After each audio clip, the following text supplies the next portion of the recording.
been talking about compounds. So here we are going to talk about compound structure and types of compounds. So compound structure are same as the derived words. Look at these structures, just like windmill.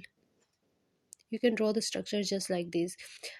Compounding is a recursive process in a sense that compounds of two bases can be combined with another base, and this compound with still have another base, so that we can eventually obtain very complex compound, just like paper towel dispenser factory committee building committee report. So it's a recursive process. And sometimes there are compounds that are ambiguous. कुछ compounds होती हैं जो कि एम्बिगवस होती है, जैसा कि paper cat container. इसकी टू मीनिंग्स हो सकती है, कंटेनर फॉर पेपर केट्स, और दूसरी मीनिंग उसका अब अ पेपर कंटेनर फॉर केट्स।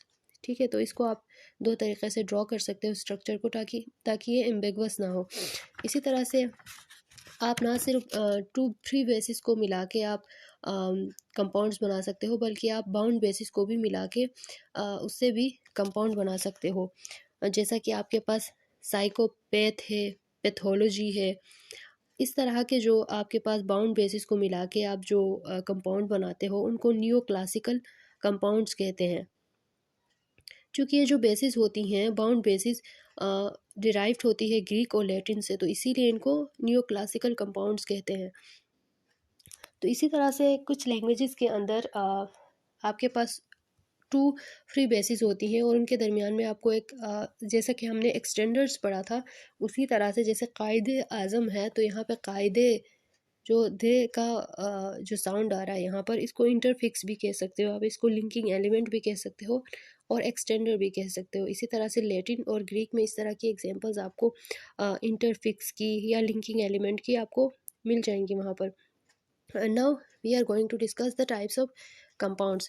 तो types of compounds basically types of compound में जो पहला टाइप आता है वो है आपका रूट या प्राइमरी कंपाउंड्स। देन उसके बाद आपके पास सिंथेटिक या डिवर्बल कंपाउंड्स आ जाती हैं। तो सिंथेटिक या डिवर्बल कंपाउंड्स जो होती हैं आपके पास वो कंपाउंड्स होती हैं जिनमें जो आपके पास बेसिकली इस कंपाउंड में टू लेक्सिम्स होती हैं, और आपका जो सेकंड लेक्सिम होता है वो एक वर्ब से डिराइव्ड होता है, और जो आपका फर्स्ट वाला लेक्सिम है वो उस वर्ब से डिराइव्ड जो आपका लेक्सिम होता है उसको मॉडिफाई कर रहा होता है। फॉर एग्जांपल आपके पास एक वर्ड है डॉग वॉकर या फिर हैंड वॉशिंग, तो इसमें आप देखें कि आपका जो सेकंड आपका जो लेक्सिम है वो वर्ब से डिराइव्ड है। जैसा कि हैंड वॉशिंग में वॉशिंग जो है वो आपका वॉश से डिराइव्ड है, और आपका जो हैंड है हैंड वॉशिंग में हैंड है वो आपके जो वर्ब से डिराइव्ड लेक्सिम है उसको मॉडिफाई कर रहा है। इसी तरह से डॉग वॉकर में जो वॉकर है वो वर्ब से डिराइव्ड है और डॉग जो है वो उसको मॉडिफाई कर रहा है। सो इस तरह के जो आपके पास कंपाउंड्स होती हैं उनको सिंथेटिक या डिवर्बल कंपाउंड्स कहते हैं इनको। तो इसी तरह से आपके पास सेकंड जो टाइप आता है वो है रूट या प्राइमरी कंपाउंड्स। जो रूट या प्राइमरी कंपाउंड्स होती हैं उनमें जो आपका सेकंड जो लेक्सिम होता है वो typically is not derived from a verb. ठीक है, वो एडजेक्टिव भी हो सकता है, नाउन भी हो सकता है, या फिर वर्ब भी हो सकता है। इनमें जो टू लेक्सिम्स होती हैं वो जैसे फॉर एग्जांपल आपके पास विंड मिल है, आइस कोल्ड है, इसी तरह से आपके पास रेड हॉट है। तो दीज आर रूट कंपाउंड्स। इसके अलावा आप कंपाउंड्स को क्लासीफाई कर सकते हैं on the basis of their category.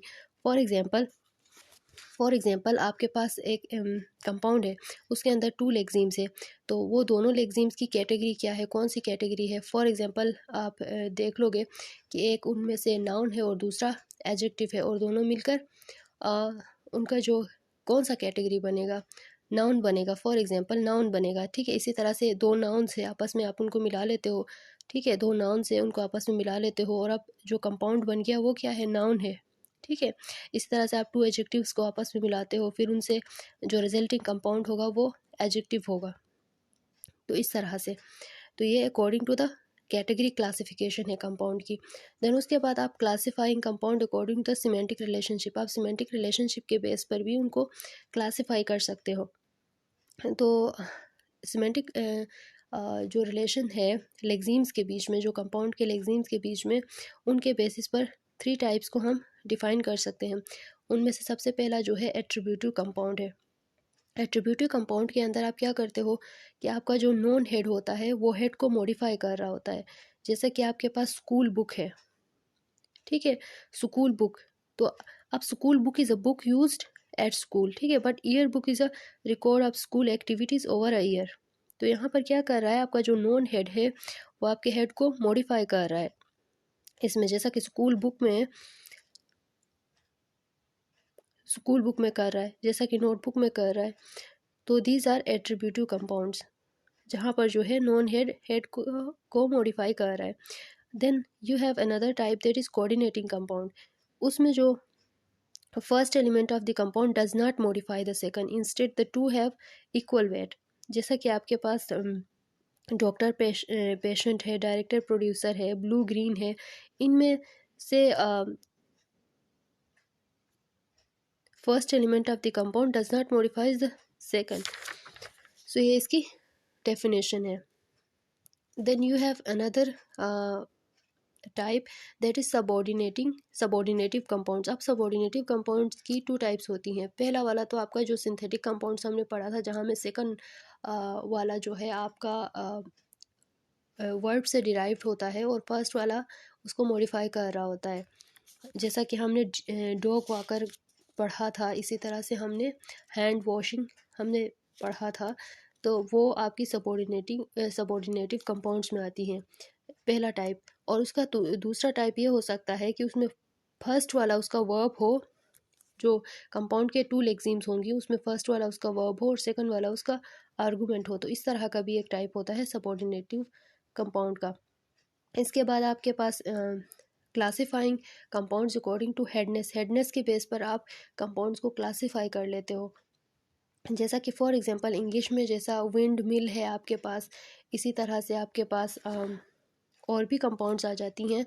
तो उन कंपाउंड्स में क्या होता है कि आपका जो आपका जो राइट हैंड साइड का जो वर्ड होता है वो उसका हेड होता है, यानी कि वो डिसाइड करता है category of the compound, category of the compound. तो इसलिए उसको हेड कहते हैं, क्योंकि वो डिसाइड करता है कंपाउंड कौन सी कैटेगरी में फॉल करेगा, यानी कि वो नाउन में फॉल करेगा, एडजेक्टिव में करेगा, तो इसको डिसाइड करता है ना, that is why it is called head.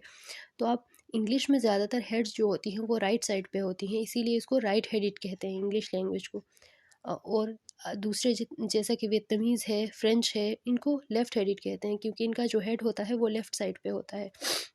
तो अब हेडनेस के बेस पर भी आपके पास टू टाइप्स है कंपाउंड की, एक को कहते हैं इंडोसेंट्रिक और दूसरे को कहते हैं एक्सोसेंट्रिक। जो इंडोसेंट्रिक है, इंडोसेंट्रिक में क्या होता है कि आपका जो referent of the head and referent of the compound is same, जबकि एक्सोसेंट्रिक में ऐसा नहीं होता है, referent of the head and referent of the compound is not same in the exocentric. आपके पास इंडोसेंट्रिक के एग्जांपल्स में आपके पास आ जाती हैं wind mill, green house, sky blue and ice cold. इसी तरह से ट्रक ड्राइवर आपके पास आ जाएगा, और और भी एग्जांपल्स इस तरह की आप ढूंढ सकते हैं। इसी तरह से एक्सोसेंट्रिक में अगर आप ढूंढें तो फिर आपके पास बर्ड ब्रेन आ जाएगा, एयर हेड आ जाएगा, पेरेंट चाइल्ड आ जाएगा, डॉक्टर पेशेंट आ जाएगा। तो इस तरह की एग्जांपल्स आपके पास आ सकती है एक्सोसेंट्रिक की। So these are some of the types of compounds.